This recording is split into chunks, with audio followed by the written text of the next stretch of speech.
Eu me chamo Diácono Carlos, tenho 28 anos, sou membro consagrado da comunidade Obra de Maria,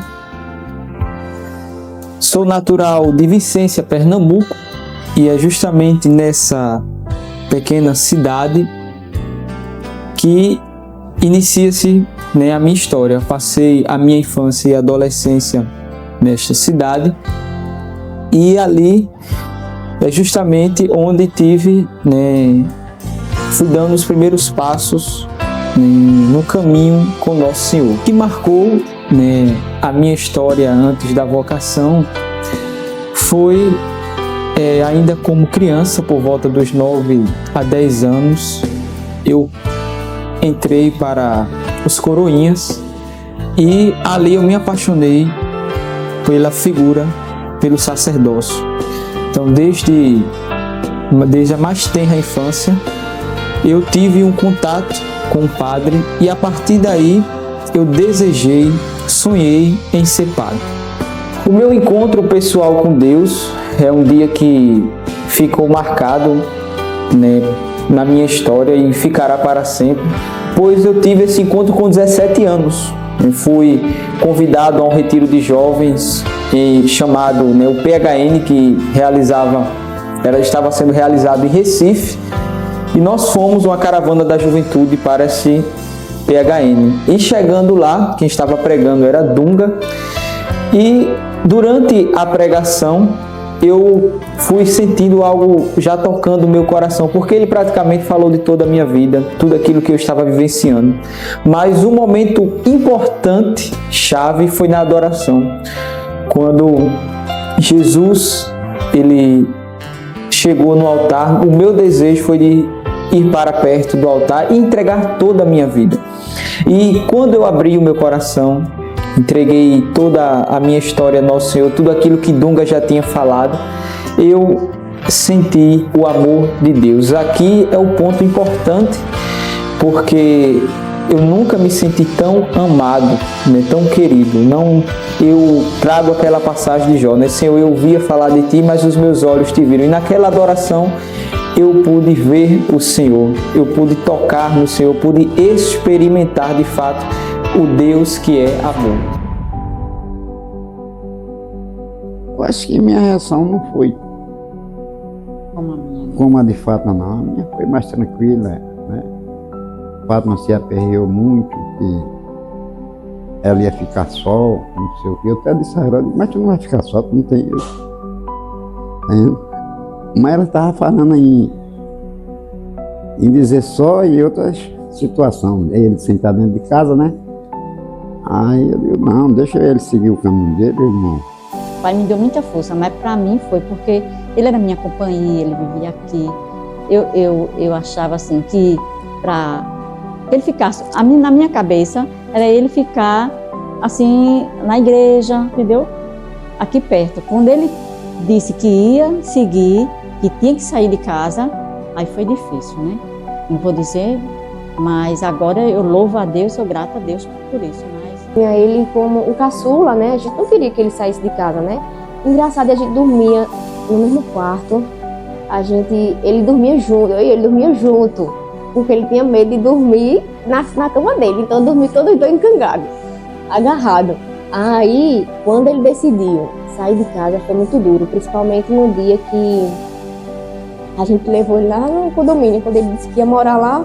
Ele voltou do vocacionado que teve lá e ele foi pra... A gente foi levar ele num domingo para morar lá. Então, assim, esse primeiro quarto era o nosso. Quando ele saiu alisando o notebook dele, ele saiu alisando a cama. E assim, foi muito doloroso, sabe?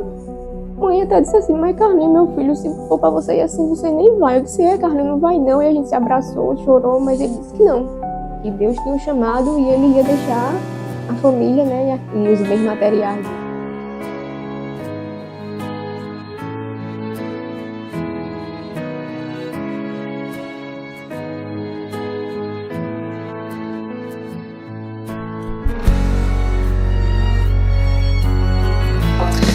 esse lema, né, essa passagem bíblica de Jeremias, ela é a paixão da minha vida, da minha história. Porque eu pude entender, na verdade, que o chamado de Deus na minha vida não foi quando eu fui criança, que eu vi o padre e me deu o desejo de ser sacerdote, ou quando eu fui na obra de Maria que conheci os padres e me deu mais ainda vontade de ser padre. Mas o chamado de Deus, na verdade, já tinha acontecido no ventre da minha mãe, como relata o profeta Jeremias. Ali Deus me amou, ali Deus já tinha me chamado para ser sacerdote. A alegria da minha juventude, subo silencioso. Eu acredito naquilo que Santo Agostinho fala da providência, que a história humana é guiada por Nosso Senhor, e a minha história foi guiada por Cristo desde a mais tenra infância. Ele me chamou no ventre materno, me conduziu quando criança, e adolescente eu pude entender que Ele me revelou, né, o seu plano. Então, durante toda a minha história, eu pude perceber os sinais amorosos de Deus me levando para o altar. Tornar-me um consagrado por amor. Ouvi a tua voz, por isso estou aqui sentindo. É um sentimento, né, de alegria, uma euforia, mas ao mesmo tempo eu posso dizer a você que é um grande mistério, porque o fato de ser padre excede toda a compreensão, toda a inteligência. É algo que o sacerdócio talvez um dia a gente possa compreender totalmente no céu. Mas o que me chama a atenção em ser padre é configurar-se a Cristo. Ser como Cristo. Os mistérios de Cristo serão os meus mistérios.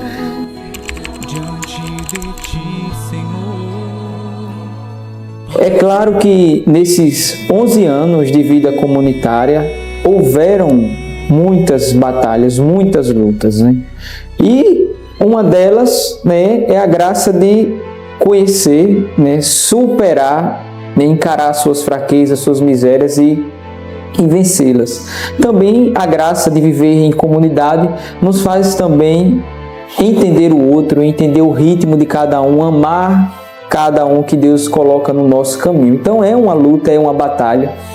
Mas diante de tantas lutas, eu vejo que uma das que me marcam foi entender que mesmo vivendo em comunidade, o chamado é único, é pessoal e é irrevogável. Aquele que me chamou, ele é fiel e não volta atrás. Mesmo vendo alguns irmãos desistindo, indo embora, amigos que marcaram a minha história, deixando para trás, eu entendi que eu deveria permanecer como João aos pés da cruz.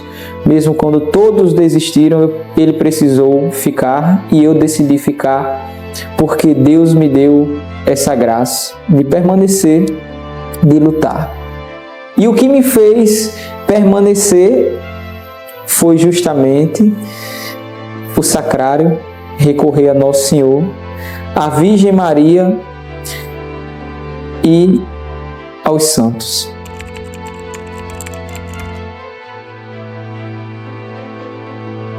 Às vezes o filho sai de casa e ele se torna um testemunho vivo da família, né? A família se torna um testemunho vivo, porque depois que Carlinhos saiu de casa, muita coisa mudou e foi para melhor, sabe?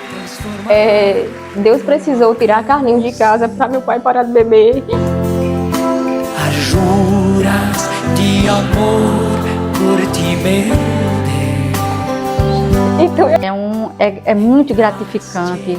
É uma coisa que só Deus sabe responder. E que cada família ore junto, dê força junto. Não cansem de rezar. Não cansem de rezar pelo seu filho vocacionado. Cada dia, como eu fiz, pedir rezar o texto, rezar o ofício, entregar ele nas mãos de Deus, lembrar dele, é sempre mandar uma mensagem bíblica, mandar um salmo, tudo isso fortifica, porque uma família onde há amor, onde existe amor, a fé, a vocação de seu filho é mais realizada. Aquela palavra, né, que diz que deixa, eu não sei bem o versículo que diz, né, que o filho precisa deixar para seguir Jesus, deixar tudo, né? E foi isso que Carlinhos fez, né? E deu o mundo evangelizar. Mas depois que ele saiu, muita coisa mudou. Então, as famílias que tiverem esses filhos, deixem ele ir, porque você está entregando seus filhos a Deus. Sem teu amor, tudo te... Titio, eu te amo. Nada me restou, livre eu fiquei para... Que por mais que ele tivesse muitos sonhos, muitos planos, muitos desejos de viver tantas aventuras, eu diria para ele que o importante não seriam os sonhos, os projetos dele, mas viver o sonho de Deus. Porque Deus tem um chamado para cada um. E o importante é fazer isso, é descobrir o chamado que Deus quer para cada um de nós. E se eu descubro o chamado que Deus tem para mim, eu vou viver feliz, porque vocação acertada é vida feliz.